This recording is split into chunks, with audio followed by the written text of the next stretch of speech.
अस्सलाम वालेकुम नाज़रीन, हॉटशी प्रोग्राम में भली कार मैं तवानी मेज़बान सबीन मेमन। नाज़रीन, हॉटशी प्रोग्राम में गाल कंदासी मुल्की मुआशी सियासी ऐं सिक्योरिटी सूरत हाल के हवाले से पाकिस्तान के इन वक्त मुआशी ऐं सिक्योरिटी चैलेंजिस पिण तमाम घणा आहिनि। सिक्योरिटी के हवाले से जेकॾहिं ॻाल्हि कजे तो पाकिस्तान हिन वक्त भरपूर किस्म की दहशतगर्दी जो शिकार है। पाकिस्तानी सिक्योरिटी फोर्सेस जे मथां जेके दहशतगर्दनि जा हमला आहिनि उन में न रुगो सिक्योरिटी फोर्सेस जा जवान शहीद थियनि था, पर जवाबी कार्रवाई में दुश्मन के पिण भरपूर किस्म जो जवाब ॾिनो वञे थो। अफ़गानिस्तान में थींदड़ दहशतगर्दी अफ़गानिस्तान की सरज़मीन पाकिस्तान में दहशतगर्दी लाइ इस्तेमालु थियण ते पाकिस्तान इन खां अॻु में बि केतिरा ई भेरा ख़दशा ऐं तहफ़ुज़ात ज़ाहिर करे चुको आहे। इन ते बि ॻाल्हि ॿोल कंदासीं। इन खां अलावा जेकॾहिं मुआशी सूरत हाल जे हवाले सां ॻाल्हि कजे त वज़ीर आज़म शहबाज शरीफ़ जो चवणु आहे त IMF सां स्टाफ लेवल जो मुआहिदो थी वियो आहे। पाकिस्तान के जल्द जेको आहे सो किस्त मिलंदी, पर इन मैक्रो स्टेबिलिटी खे अॻियां हलाइण जी ज़रूरत आहे। हिकिड़ो वधीक प्रोग्राम में वञण जी ज़रूरत आहे ऐं तमामु घणा कड़ा फ़ैसिला करणा पवंदा।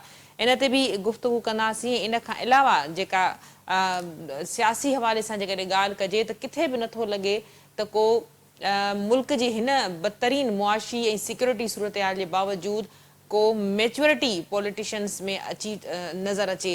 सियासी हवाले से जैसे PTI की गाल कजे तो अली अमीन गंडापुर की जेका स्टेटमेंट है तो जिथे भी तव्हां खे करप्शन या को रिश्वत घुरे या करप्शन नज़र अचे तो उनके उते फौरी तौर ते जेको आहे सो उनके इट हणो। उन ते फैसल करीम कुंडी जो चवणु आहे त जेकॾहिं अली अमीन ख़ुदि इन तरह की करप्शन में मुलविस हुजे त छा कजे। इन समूरी सियासी मुआशी सिक्योरिटी की सूरत हाल ते ॻाल्हाइण जे लाइ असांखे सीनियर सहाफ़ी ऐं तर्ज़ निगार शाहीन कुरैशी साहब ज्वाइन किया। शाहीन साहब वेलकम कहती हूँ, आपने प्रोग्राम में ज्वाइन किया। शाहीन साहब, सबसे पहले अगर सिक्योरिटी के हवाले से बात की जाए तो कोई दो राय नहीं है कि हमारी जो फोर्सेस हैं उनकी वो अपनी जानें कुर्बान करके भरपूर किस्म की रियासत की जिस तरह से हिफाजत कर रही हैं, लेकिन उसके बावजूद कई अरसे से पिछले कई सालों से पाकिस्तान एक दफ़ा फिर बड़ी बदतरीन दहशतगर्दी का शिकार हुआ है। क्या कहेंगे? आपने जो पूरा जो है इंट्रो बताया, पूरा हालात का जो इख्तिसार के साथ बताया, वो बड़ी रेलिवेंट है और बड़ी इम्पोर्टेंट बातें हैं कि पाकिस्तान माशी, सियासी और सिक्योरिटी के जो है शदीद बहरानों में घिरा हुआ है। और अगर माशी बहरान जो है मुल्क को जो है डिफॉल्ट की तरफ ले जा रहा है, तो सियासी बहरान जो है वो मईशत को संभालने के लिए इस्तेहकाम की कोई ऐसी स्टेबिलिटी की कोई ऐसी सूरत हाल पैदा नहीं हो रही।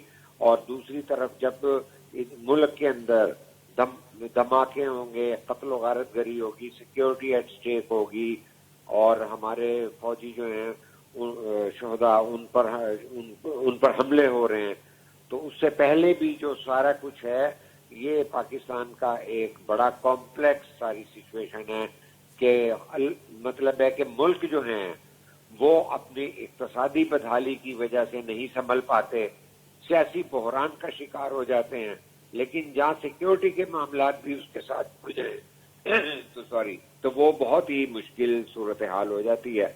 मैं सिंगल लाइन में तो इस सारी सूरत हाल का जिम्मेदार जो है ना, बड़ी जिम्मेदारी से, हालांकि नॉर्मली जो तबसरा निगार होता है उसे बड़ी मोहतात बात करनी चाहिए, लेकिन यह है कि जब आप किसी नतीजे पे पहुंचे होते हैं और अपनी सोच को, अपनी राय को जो है इजहार करना चाहिए ईमानदारी के साथ, मैं समझता हूं कि माशी बहरान, सियासी बहरान और सिक्योरिटी के बहरान में खुद हमारी जो है PTI का जो पिछला 5-4 साल का जो है सेम पेज विद इस्टेब्लिशमेंट रहा है वो जिम्मेदार है।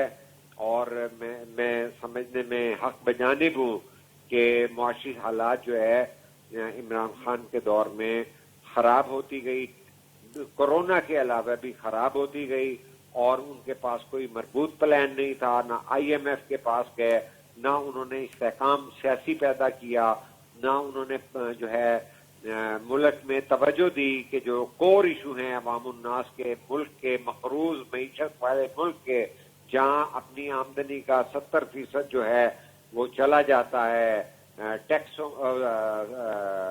कर्जों की अदायगी पे, जो कल डोनाल्ड लू भी यही जुमला कह रहे थे कि पाकिस्तान की बड़ी खतरनाक सूरत हाल है कि 70% कमाई तो जो है उनकी रेवेन्यू जो हैं वो कर्जों की अदायगी में चले जाते हैं। 30% पे हम पूरा दिफा और 25 करोड़ अवाम और उनकी जिंदगी को चला रहे हैं, और ये कंपाउंड होता है, ये बढ़ता जाता है सूद, और कल को ये खुदा न खासा 75% हो जाएगा, 80% हो जाएगा। और सियासी तौर पे एल्जन पीटीआई भी देखा जाए तो इस वक्त की जो हुक्मरान पार्टी है, ठीक है CISF की आज भी इजलास हुआ है कोर कमेटी का, चारों जो है चीफ मिनिस्टर थे, प्राइम मिनिस्टर थे, आर्मी चीफ थे, और जो उनकी कमेटी थी कोर कमेटी। लेकिन सवाल तो ये है कि नून लीग तो अभी पिछली इलेक्शन मुहिम में भी ऑरेंज ट्रेनों की बात कर रहे थे, परसों खुद जो है चीफ मिनिस्टर पंजाब मरियम की मीटिंग में उनके वालिद साबिक वजीर आजम नवाज शरीफ जो है लाहौर में अंडरग्राउंड ट्रेन बनाने की बातें कर रहे हैं। मुल्क के अंदर हालात क्या हैं, हम सूद की अदायगी कैसे करेंगे, और हमें मुमालिक ने कह दिया है कि इस तरह रोल ओवर नहीं करेंगे 2-2 बिलियन 4-4 बिलियन, हम इन्वेस्ट करेंगे और इन्वेस्टमेंट के प्रोजेक्ट होने हैं। हम इन्वेस्टमेंट पे तवज्जो देंगे कि हम अंडरग्राउंड रेल ट्रेन जो है ना देंगे, और जिसमें मरियम और नवाज शरीफ दोनों बाप बेटी जो हैं इस तरह के ऐलान करें और उनका भाई वजीर आजम हो। और जहां तक सिक्योरिटी की बात है, ये एक तयशुदा बात है कि नेशनल एक्शन प्लान पे आज तक सच्चाई के साथ पूरा अमल नहीं हुआ। देखिए, जब जो उनके खुफिया हाइड आउट्स हैं, जो ऑपरेटर्स जो है उनका तरीका है वारदात का और क्राइम का, मदारस के बारे में क्या पॉलिसी, देखिए नेशनल एक्शन प्लान पर पूरी तरह आज तक अमल नहीं हुआ। मुझे ये बताया जाए कि ये जो दहशतगर्दी की फजा और लहर दोबारा मुल्क के अंदर आई है, इसकी जिम्मेदारी क्या हमारे जनरल फैज और इमरान खान पे नहीं आती कि आप जो हैं पार्लियामेंट से पूछे बगैर जो है दहशतगर्दों को आजाद कर रहे हैं, और उसी वक्त जो है शोर मच गया कि जो है हमारे खैबर पख्तूनख्वा के अंदर बत्ते मांगने शुरू हो गए और सूरत हाल बदतर होती गई, इसलिए कि उसकी सियासी फायदा उठाया गया, पॉलिटिकल गेन लिया गया। और जब उनको यहाँ जमान पार्क में गिरफ्तारी से बचना था तो वही लोग जो हैं और वही चेहरे वहां नजर आते थे। तो कहने का मकसद है कि जब तक हम पूरा सच नहीं बोलेंगे और खुल के सच्चाई, दयानतदारी और दर्दमंदी से बातें नहीं करेंगे, तो एक प्रोग्राम में आकर बैन दरमियानी किस्म की बातें कर लेंगे, लोग सुन लेंगे। शाहीन साहब, अगर हम सच्चाई की बातें नहीं करते लेकिन सच्चाई को जान तो चुके हैं, सच्चाई पता तो है, उसके बावजूद अब जो डिसीजन मेकिंग है वो किसका काम है? फाइनली मुल्क को उस सिमत में लेके चलना चाहिए जहां पर मुआशी बहरान खत्म हो सके, जहां पे सिक्योरिटी के जो मामलात हैं वो बेहतर अंदाज में डील हो सके। तो ये किसकी जिम्मेदारी है बुनियादी? देखिए जी, मैं एक जमहूरियत पसंद आदमी हूँ और वफाकी पार्लिमानी निज़ाम में ये जिम्मेदारी अवाम के मुंतखब लोगों और मतलब बशकल पार्लियामेंट की जिम्मेदारी होती है। लेकिन और इसके अलावा मैं नहीं मानता, लेकिन हुआ क्या है कि मेरे वतन की पार्लियामेंट को जब हम अपील कर रहे थे और हमें जनरल बाजवा ने भी कह दिया था कि भाई हम मुदाखलत करते रहें, और अब हम न्यूट्रल हो गए हैं, अपने जूनियर अफसरों को हमने फरवरी 21 में कह दिया है सवालात के जवाब में कि अब हम न्यूट्रल हैं। तो कहने का मकसद ये है कि उसके बाद उसका अमली इजहार भी होना चाहिए था, और हमें इलेक्शन और तमाम मामलात क्रेडिबल करके और जो है जो तौकीर और ताकत है पार्लियामेंट की जो छीनी गई थी उसको वापस करना चाहिए था। लेकिन अगर इसी तरह निगरान वजीर जो हैं वो सेनेट में जाते रहेंगे तो ये सवालात और उसकी क्रेडिबिलिटी जो है मुतासिर होती जाएगी। बड़ी प्रैक्टिकल बात है, इस बात को अवॉइड भी किया जा सकता है, लेकिन अवॉइड करने से अगर बिल्ली अपनी आंखें बंद कर लेती है तो कबूतर आंखें बंद कर लेता है, तो उसका मतलब ये तो नहीं होता कि बिल्ली सामने नहीं है। तो मैं ये कहूंगा कि देखिए बात यह है कि होना ये चाहिए था कि न्यूट्रल होने के ऐलान के बाद, लेकिन दूसरी जानिब देखिए कि जो इस्टेब्लिशमेंट के लगाए हुए पौधे हैं या जो उनके जो भी भेड़िए बनाए थे वो मॉन्स्टर की शक्ल इख्तियार कर गए हैं कि वो मुल्क के मफादात के खिलाफ जो हैं एक पॉपुलिस्ट पॉलिटिक्स चला रहे हैं, جس کے اندر کوئی سیاسی استحکام، پولیٹیکل انگیجمنٹ، سیاسی پارٹیوں کے مابین ڈائیلاگ، باہمی طور پر کوئی بات چیت، کوئی پالیسی سازی، کوئی سنجیدہ طریقہ نہیں ہے. 9 مئی کے حملے کر دیے، اس کے بعد جو ہے آپ نے راستہ کھول دیا، آپ نے جمہوریت کی سپیس مزید کم کر دی ہے، جس کی وجہ سے جو ہے سچویشن ڈیموکریٹک فورسز کی خراب ہو جاتی ہے، اور وہ تیار نہیں ہے پی ٹی آئی بات کرنے کے لیے سیاسی قوتوں سے. پارلیمنٹ میں جا کے بات نہیں کرنا چاہتی، وہ کہتی ہے ہمیں آرمی چیف سے بات کراؤ. اب ظاہر ہے 9 مئی کے بعد وہ بھی بات نہیں کر رہے، تو یہ سٹیل میٹ ہے. یہ ایک ایسی پھنسی ہوئی سچویشن ہے جس کے اندر میں یہ سمجھتا ہوں کہ اگر جو ہے پی ٹی آئی کا طرز عمل ٹھیک نہیں ہوتا تو جو ہے اس کے اوپر جو ہے کوئی نیشنل پالیسی بنائی جائے جرت مندانہ، اور پارلیمنٹ کے اندر اس پہ بات کی جائے، ان کو دعوت دی جائے، اور نہیں وہ آتے تو اس کے اوپر کوئی پالیسی سازی اور فیصلہ سازی کی جائے. اس کی وجہ یہ ہے کہ پاکستان کا معاشی بحران خراب ہوتا ہے، سیاسی بحران خراب ہوتا ہے، اور جو دہشت گرد ہیں اور ہمارے دشمن بیٹھے ہوئے ہیں وہ ان سے کھیلنا شروع کرتے ہیں، تو ہمارے اندر سیکیورٹی کے پرابلم بھی درپیش ہو جاتے ہیں. تو یہ تینوں کا کمبینیشن بڑا مہلک ہے، خطرناک ہے. تو اس ساری صورت میں پارلیمنٹ کو چاہیے، اور پارلیمنٹ کے اندر جو ہے سنجیدہ سیاستدانوں کو، ڈیموکریٹس کو، اور پاکستان سے محبت کرنے والے لوگوں کو چاہیے کہ اس کا حل کریں.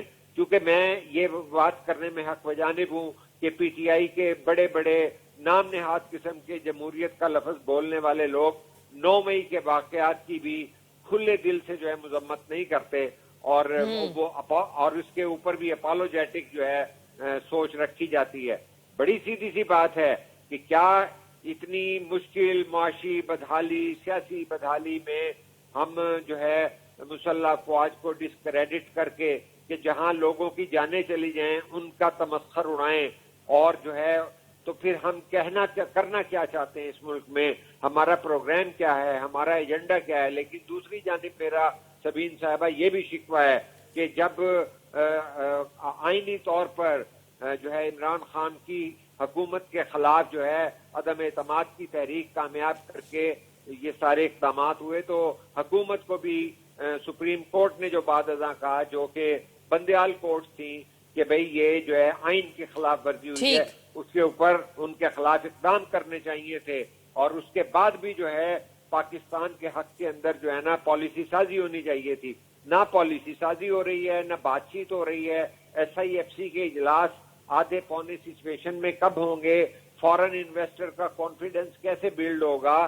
تو میں یہ سمجھتا ہوں بہت سارے ایسے سوالات ہیں، کیونکہ سیاسی استحکام، لا اینڈ آرڈر کی سچویشن، لوگوں کی غربت، لوگوں کی 2 وقت کی روٹی نہ کھا سکنا، یہ تمام سچویشن جو ہے نا ملک کے لیے ایک منہ کھول کے دیو جو ہے نا جھانک رہا ہے.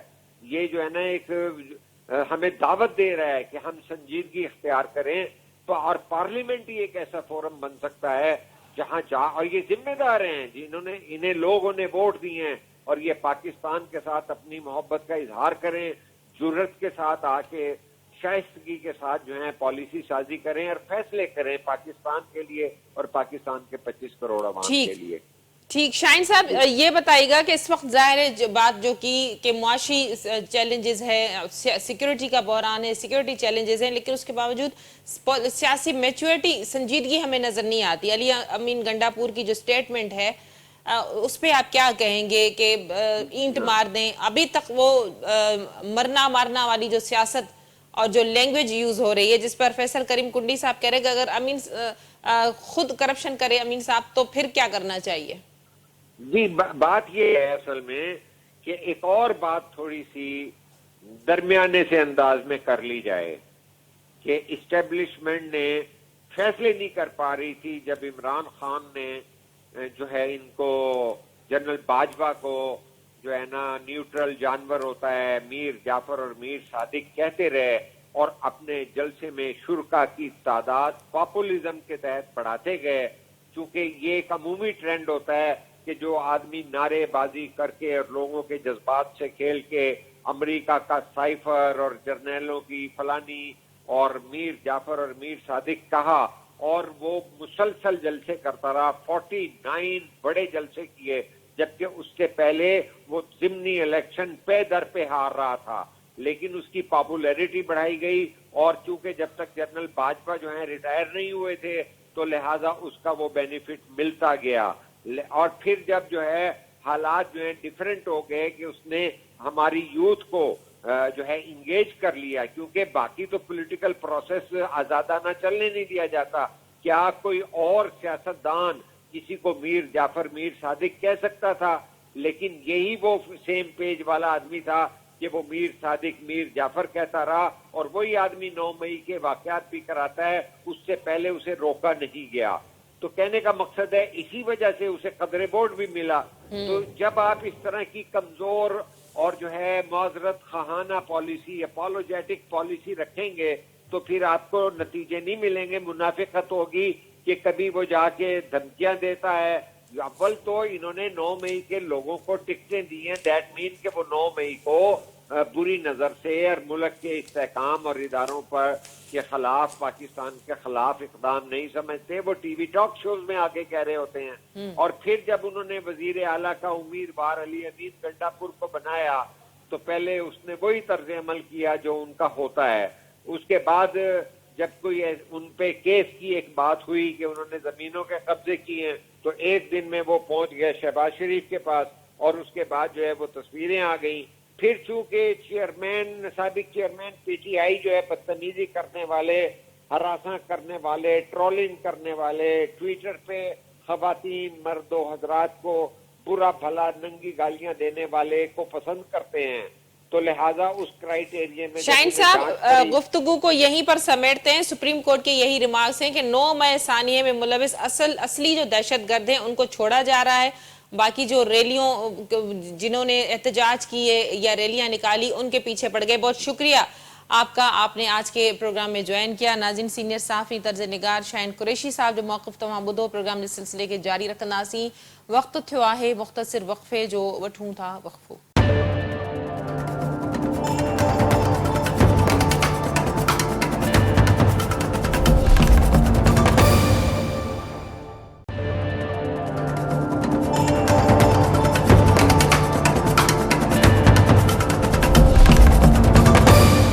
ویلکم بیک ناظرین. پروگرام کے سلسلے کے اگتے ودائنداسیں. پروگرام کے بے حصے میں گال بول کنداسیں سندھ میں ودندڑ بدامنی دھاڑیل راج کے حوالے سے. سندھ کے 3 ضلع جے ہن وقت مکمل طور دھاڑیلن کے کنٹرول ہیٹھ ہیں. سندھ میں امن امان کی خراب ترین صورتحال کے باوجود ہن وقت جا سندھ حکومت کی کارکردگی ہے جن تے وڈے وزیر جڏهن اوت کھيو ہو تو ان جو چوڻ ہو تو سندھ میں امن امان کے برقرار رکھن ان تے دھیان ڏيڻ ان کی پہری ترجیح ہوندی. پر ہن وقت تائیں کیترائی مانو دھاڑیلن کے چنبے میں ہوجن, استادن جو قتل تھن کے باوجود سندھ حکومت اञا تائیں اگھور ننڈ پयल ہے. جيڪڏهن امن امان جي حوالے سان ڳالهه ڪجي ته جتي سندھ میں بیڊ گورننس جي حوالے سان نظر اچي ٿي تو اتي وفاق ۽ سندھ میں نئی حڪومت جي باوجود اتحادي حڪومت جي باوجود وڇوٽيون نظر اچن ٿيون.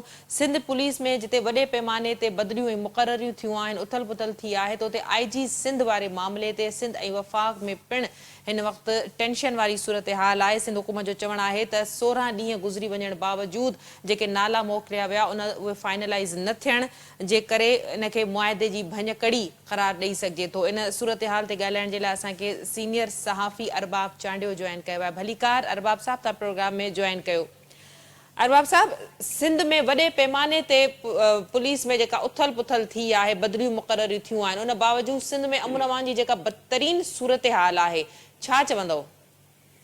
جی بالکل صحیح ॻाल्हि आहे त सिंध कराची खां वठी कश्मीर ऐं पोइ सॼो जेको असांजो इलाइक़ो आहे जंहिंमें हाणे त विचोलो बि शामिल थी वियो आहे.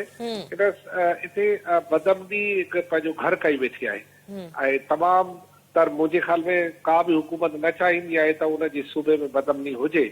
ऐं ख़ुशल पीपल्स पार्टी जहिड़ी हुकूमत जेका चोथों भेरो हिन ई सूबे में हुकूमत करे रही आहे, हिकु तजुर्बेकार हुकूमत आहे, पर उनजे बावजूद उन्हनि खां कचो ऐं पको अञा ताईं संभाले न सघिया आहिनि.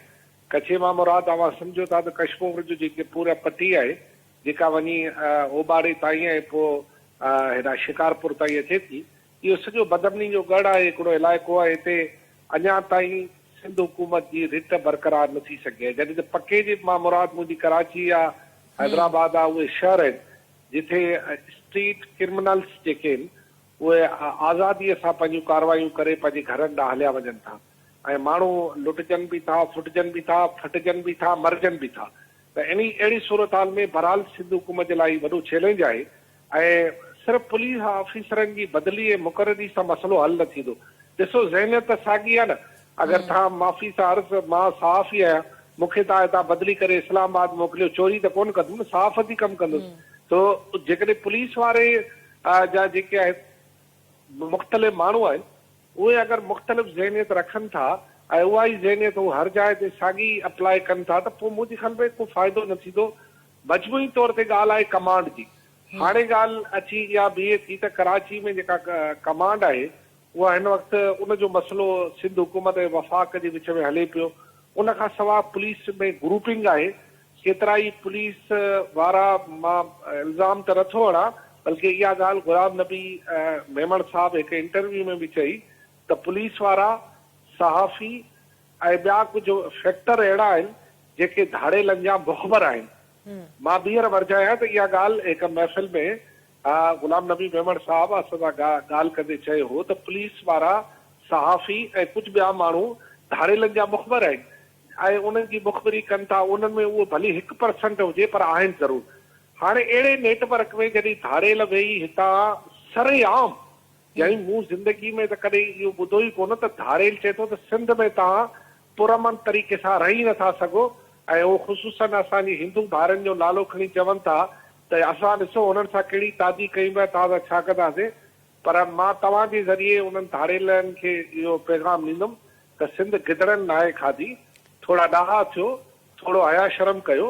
सिंध अरबाब साहब, सिंध हुकूमत लाइ छा चवंदो? चौथी तजर्बेकार जे तव्हां ॻाल्हि कई, मुराद अली शाह काऊं भेरो सिंध जो वॾो वज़ीर थो थिए, को पहिरियों भेरो कोन थो थिए, उन बावजूद जेका फेल्यूअर आहे गवर्नेंस जो, उनजो इल्ज़ाम वफ़ाक़ जे मथां मढ़ण त भई अमन अमान जे मामलनि में जेका आहे तमामु घणी देरि पई थिए, उन्हनि शयुनि खे ठीकु करिणो आहे, गवर्नेंस जे मामलनि खे ठीकु करिणो आहे, जेसि ताईं IG जी मुक़ररी नथी थिए। IG जी मुक़ररी ठीकु आहे, हिकिड़ो रोलेड़े जो शिकार आहे, पर सिंध में अमन अमान जी सूरत हाल साल ॿिनि खां न बल्कि केतिरनि सालनि खां धाड़ेलनि वटि सॼो कचो यरगमाल बणियल आहे।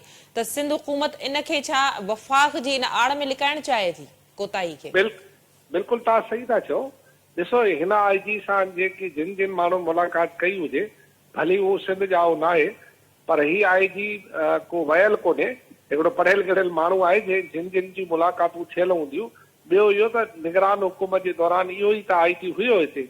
ऐं मां इहो त चवां त सिर्फ़ु IG जी तब्दीलीअ सां को अगरि सूबे में अमन अमान ठीकु थी सघे थो त पोइ माफ़ी सार्ज़ गुलाम नबी मेमण साहिबु जे लाइ मूंखे वॾो एतिराम आहे, मुंहिंजो दोस्त बि आहे, भाउरनि जहिड़ो आहे, पर उहो पहिरीं बि त IG हुयो न। मामिलो रुॻो IG जे मटा सटा जो न आहे ऐं वफ़ाक़ ते इल्ज़ाम मारण सां असां पंहिंजी ख़ामियुनि खे लिकाए नथा सघूं। हिकिड़ी ॻाल्हि जेका सॼी सिंध सवाल करे रही आहे त आख़िर अहिड़ी कहिड़ी ॻाल्हि आहे जो जीअं ई पीपल्स पार्टी सरकार आई आहे त इहो मामिलो तेज़ी सां वधियो आहे, बदमनी तेज़ी सां वधी आहे, कार्रवाई थी वयूं। इहो त ईअं पियो लॻे असां ॼण ज़ियालत जे दौर में वापसि हलिया पिया वञूं। ज़ियालत जे दौर में ई थींदो हो त कार्रवाई थींदी हुई, धाड़ेलनि जी फैक्ट्रियूं लॻल हुयूं, धाड़ेल भर्ती थींदा हुआ।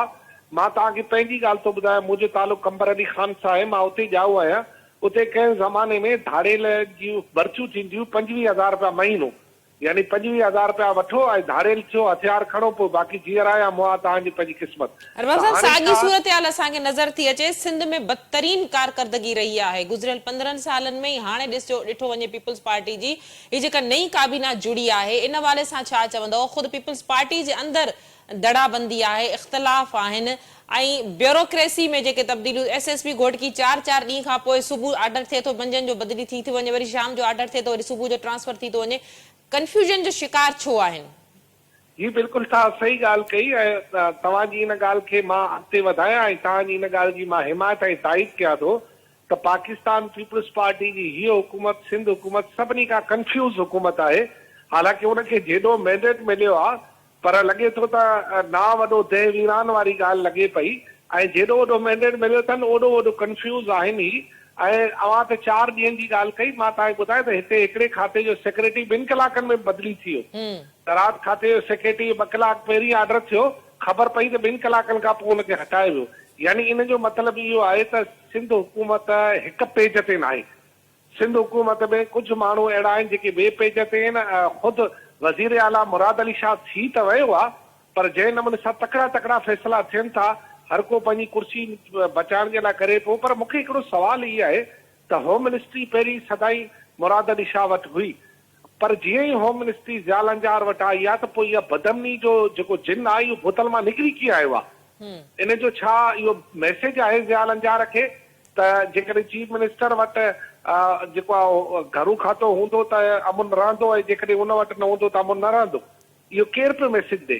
इन जे करे ही सॼी ॻाल्हि खे सम्झण जे लाइ तव्हांजी ॻाल्हि जी आऊं ताईद कयां थो त अहिड़ी ॻाल्हि त आहे जंहिंजो ज़िक्र ई पूरे फसाने में कोन्हे त आया मामिलो आहे छा? आया चीफ मिनिस्टर पंहिंजी काबीना मां ख़ुशि न आहे या काबीना चीफ मिनिस्टर मां ख़ुशि न आहे, या पोइ वरी इहो आहे त पूरे रंधिणे में रोलो आहे? जीअं त हिकिड़ो तासुर मिले पियो त पार्टी अंदरि जेके फ़ैसिला कया विया उहे मढ़िया विया आहिनि फ़ैसिला, छो जो मुराद अली शाह जे हक़ में पार्टी जा केतिरा ई माण्हू न हुआ, पर मुराद अली शाह जीअं तीअं वॾो वज़ीर थी वियो आहे ऐं उन में जेको आहे जंहिं नमूने सां नासिर शाह रहिजी वियो आहे ऐं नासिर शाह खे जंहिं नमूने सां सिराड़ मां कढनि पिया त इन मां लॻे थो त ख़ुदि अञा ताईं ही मामिलो सिधो जीअं सादो कोन्हे। सिंध हुकूमत ठही त वई आहे पर ॼण ठही न आहे।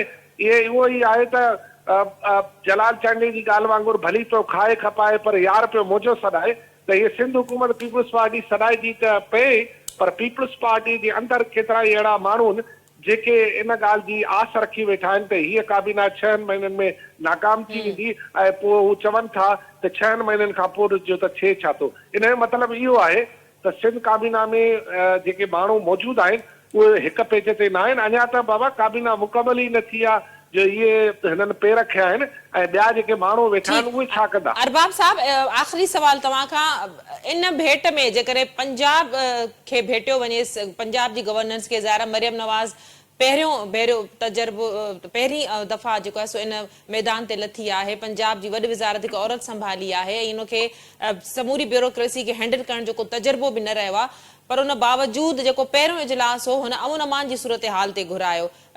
कॉम्पिटेटिव जेका ॻाल्हि कजे सिंध ऐं पंजाब जे विच में कॉम्पिटिशन जे हवाले सां, त इन खे तव्हां कीअं था ॾिसो? ॾिसो, नाणे जे बारे में, फिनांस जे बारे में, जेको आहे सो पाणी जे बारे में, एडमिनिस्ट्रेशन जे बारे में, लिखत पढ़त जे बारे में, ऐं जेको आहे सो पंहिंजी बजट लिखी ऐं पेश करण जे बारे में, ऐं जेको आहे सो वाइट कॉलर क्राइम जे बारे में मुराद अली शाह जो त को मटी कोन्हे, ठीकु आहे। पर मुराद अली शाह वटि उहा लेगेसी कोन्हे जेका हिन वक़्तु मरियम नवाज़ वटि आहे। मां तव्हांखे ॿुधायां त पंजाब में नून लीग ऐं मरियम नवाज़ हिकु पेज ते आहे, पर माफ़ी सां अर्ज़ सिंध में पीपुल्स पार्टी ऐं मुराद अली शाह हिकु पेज ते न आहे।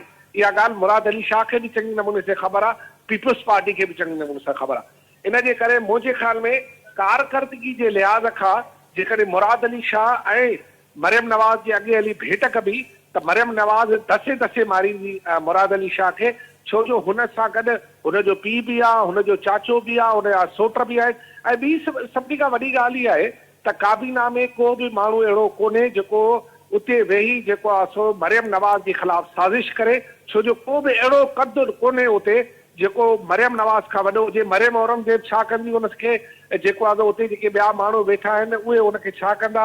सभिनी खां वॾी ॻाल्हि आहे त हुनजो चाचो वज़ीर आज़म आहे ऐं चाचो वज़ीर आज़म हुजण जे करे लाज़मी आहे जेको आहे सो सियारे जी सवण हर को पाण ॾांहुं सोरींदो आहे। चाचो कोशिशि कंदो त फंडनि में ऐं ॿियनि मामलनि में ऐं तरक़ियाती कमनि में हू पंहिंजी जेको आहे सूबे खे ॾे, लाहौर खे ॾे। साहब, ईअं त पोइ ऐवान सदर में सदर ज़रदारी साहब मफ़ाहिम जो बादशाह वेठो आहे ऐं पीपुल्स पार्टी ऐं नून लीग हिन वक़्तु हिकिड़े पेज ते इतिहादी असांखे नज़र अचनि था, त जेकॾहिं पीपुल्स पार्टी कमु करणु चाहे त वसां न घटाए चाहे त, पर जेकॾहिं कमु न करणु चाहे त पोइ कुझु बि नथो थी सघे। असांखे माराइण वारी ॻाल्हियूं कयो था। वॾी महिरबानी अरबाब साहब, तव्हां पंहिंजो मौक़ो ॾियण लाइ प्रोग्राम में जॉइन कयो। नाज़रीन, अॼोके प्रोग्राम जो वक़्तु पिण ते पंहिंजी पुॼाणी ते पहुतो। ईंदड़ प्रोग्राम ते ॾींदा इजाज़त। अल्लाह वाही।